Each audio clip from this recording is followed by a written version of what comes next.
Good midday. Good midday. Good midday to you, one and all. We are grateful for another week, another opportunity for us to come together and to bless his holy name. And so we're grateful to God for you being here and sharing with us on today. The day the Lord has made, we shall rejoice and be glad in it. So, with that being said, thank you, thank you, thank you, thank you, thank you, thank you, thank you for each and every one of you. Linda, how you doing? How your brothers doing? Just checking on them to see, make sure that they are doing well, and praying that you are doing well also. And grateful to God for you being here with us. Doe, what's going on? You handling it down there in the borough of Midland?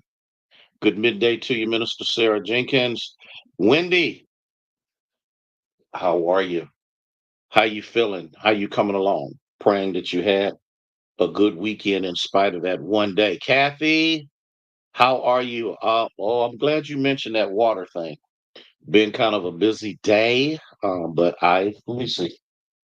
Oh yeah, I got it. And so we are grateful to God for you, one and all, being here with us, and we are happy for your participation. Believe me, we are eternally grateful. Stephanie, how are you? Um, Pain, but that's just the way it is. For right now, I had my MRI this morning. I was the first person there at 7 a.m. Church, the Lord blessed Sunday. Oh my God. Cecile.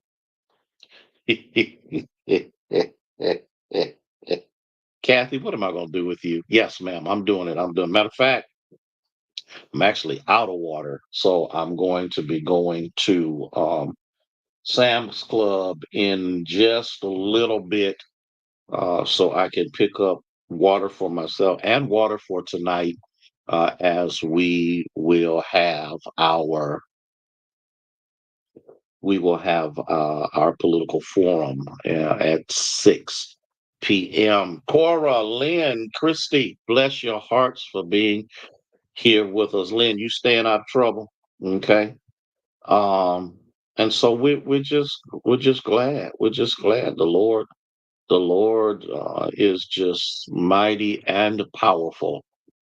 Jaleesa, how are you? Praying all is well, and downtown is handling their bizwax and making sure the constituency of Youngstown, Ohio, is in order. Bless His holy name.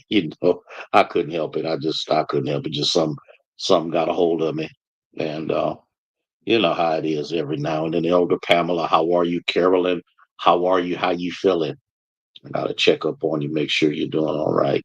So again, I'm very, very grateful and thankful for the experience and the power of our God, and we're just.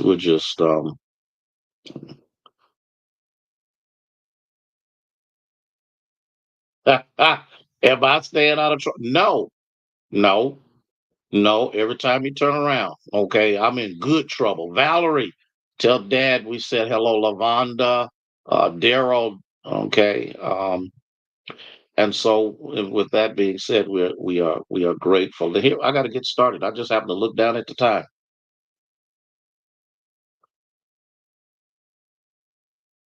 I have a question,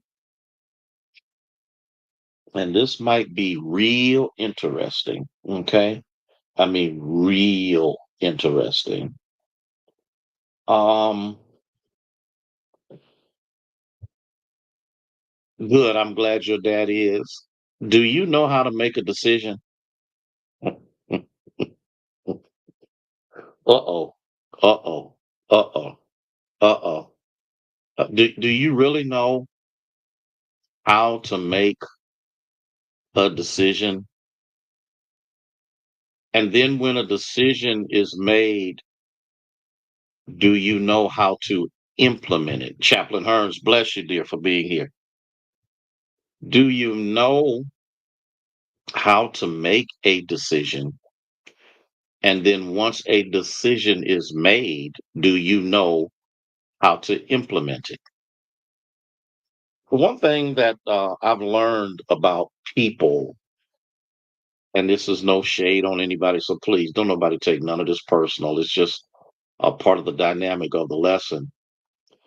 There are a lot of people who can tell other people what to do when they themselves don't do it. I'm getting ready to get in trouble. Thank you, James, for letting us know all is well. I'm getting ready to get in trouble. I'm getting ready to get in trouble. And the reason I'm going to get in trouble is there, Minister Marcia Walker, there seems to be this notion of how everyone else should do something or fall in line with something, but they themselves are not found in the process. Minister Faith Thornton, bless you. You have to remember that when a decision is made, and the decision should be made upon, okay, Gina, the decision should be made upon an assessment of situations. And in the midst of that, who do you consult with when decision time comes? Now hey, Nancy, those apples are good. Thank you so much. I appreciate that. Listen to what I'm saying. I want you, can I take my time and deal with this for just a moment? Many of us have made bad decisions because we consult people who make bad decisions. Mm, mm. I say this at our church, and I say this in the district, and I say this in the state convention. Don't bring somebody to me. Tracy, how are you? Don't bring somebody to me that you want. Hey, Pee Wee, how are you? Been praying for you. Who does not, has not, is not actually performing the thing you want them to do. And in performing it, have they been successful?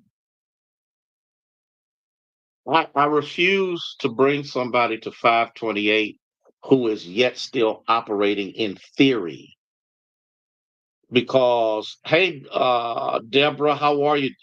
Theory only produces hypotheses, and hypotheses never produce actualities. This is something that I need us to get, because if I'm going to console with you, because I want to look at this. I want to good Pee Wee, take it one day at a time. Do not rush it, and don't let anybody rush you.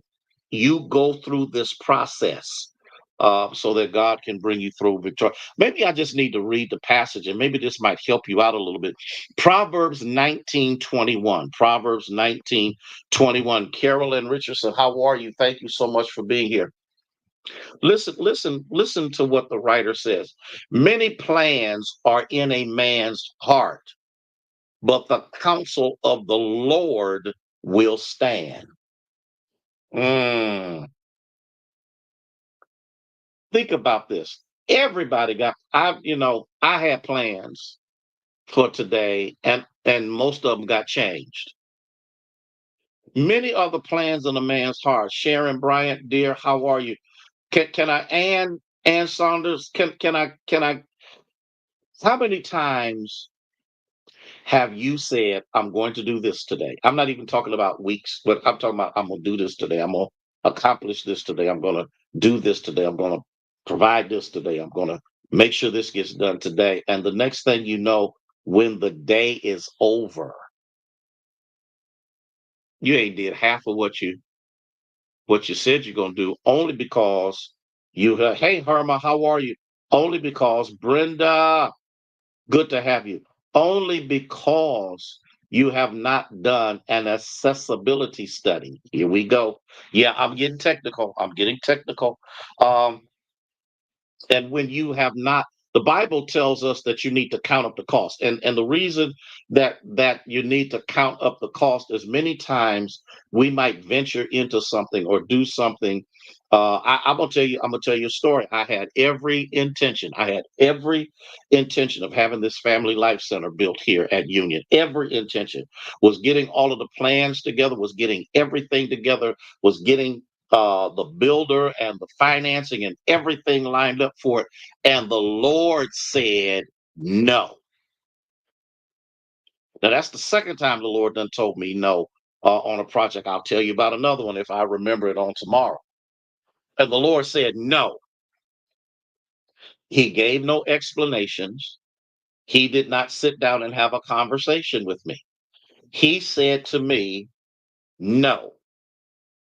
Now I had to get to the point that I quit looking for God to provide some level of justification in our relationship as if he needs to explain stuff to me. Am I talking to anybody? Because it says, but the counsel of the Lord will stand. That's some stuff that you gotta look at. So, but Deborah, I had counted up the cost. We were going to do something really simple. It's probably $1.5 million. We were going to get it done. We were going to do such and such. Um, a very simple construction so that we would be able to put all of this together and do what needed to do. And God said, no. Little did I know that a recession was going to hit that next year. I believe it was 2008. It was 2008 when the bottom fell out. It was 2008 where everything went awry. What? Okay. Um, Rex Humbard, he's gone home to be with the Lord. Out in Cuyahoga Falls, he decided that he was going to build a restaurant. And the restaurant was going to be one of those kind like what you see in major cities, and it was going to be on top of this platform, and it was going to revolve. It was a fantastic idea. And so they began to build, and I'm trying not to use the word tower because then somebody will equate that to Babel, but that's not the same situation. And so they began the process and ran out of money. No one would loan them a dime. No one would. To this day, that tower is sitting there incomplete, and it's probably been there 25 to 30 years. It is a testament of when somebody says, God told me something and he didn't. Now, listen to this. If I would have put this church in the level of debt that it would have taken to build this family life center, it would have been foreclosed on. You didn't hear what I said. Why? Can I tell you what happened in 2008? People lost their jobs, stuff went crazy. I have not even come up to COVID. I'm talking about 2008 when the bottom fell out of everything. And here I would have been, building built. And somebody might say, well, you could have used some federal funding. Federal funding wouldn't have been the only thing that would have met that note. And then I would have lost everything God has blessed Union with because the counsel of the Lord will stand. Was I upset? Yes. Was I angry? Yes. Was I bewildered? Yes. But the one thing that I've learned is that when God says no, he knows more than any of us ever will. Listen, I got to go. I done ran out of time. We're going to come back tomorrow. We're going to deal with this a little bit more. Don't forget, that the political forum is going to take place at 6 o'clock. You need to be here a little earlier than that. I'm gonna tell y'all some stories about the stuff that the Lord has done that could have been a catastrophe, but God showed Himself mighty. So I'm gonna talk to you. See you at 6 o'clock. We will be streaming it. We're gonna stream it on my page, Union's page, and Union's YouTube page. And please, ma'am, please, sir, don't miss this forum because forums are designed to be informative. Listen, I got to roll. I got to go. Love y'all with the love of Jesus Christ. May God bless you. May He keep you. Is our prayer.